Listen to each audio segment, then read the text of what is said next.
এগুলো খুব খারাপ অভ্যাস। আরেকজনকে কাফের বলা, মুশরিক বলা। আপনি যদি কাউরে কাফের বলেন, সে যদি কাফের না হয় আপনি নিজেই কাফের হয়ে যাবেন।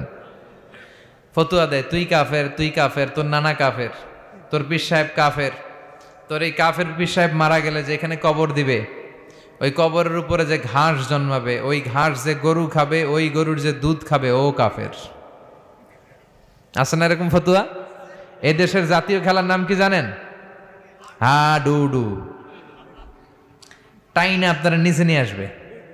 এদেশে কেউ আগাইতে চাইলে আরে উঠতে দেয়া যায় না, কেউ উঠতে চাইলে ওরা টাইনে নামায়। কারণ জাতীয় খেলা হাডুডু। হাডুডুর নিয়ম হচ্ছে একজন সামনে যাবে আর সবাই ওর ঠ্যাং ধরে টানবে। কথা বলেন? এজন্য এগুলো বাদ দেন। ইসলামের মধ্যে মুসলমানদের ভ্রাতৃত্বের মধ্যে ফাটল তৈরি না করে ঐক্য প্রতিষ্ঠা করেন। আপনি সূর্যরে ভেটকি মারলে আপনি সূর্যের কিছুই করতে পারবেন না। আপনার ভেটকি আপনার মুখের উপরেই থাকবে। চিল্লায় বলেন ঠিক কিনা?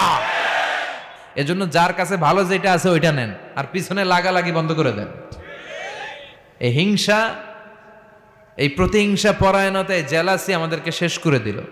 আমরা যে ভাই ভাই, মুসলমান যে ভাই ভাই, এই শিক্ষাটাই আমাদের মধ্যে নাই। আসুন ভ্রাতৃত্বের বন্ধনকে আমরা অটুট রাখি, আর বিপদে আপদে আল্লাহর উপর ভরসা রাখি।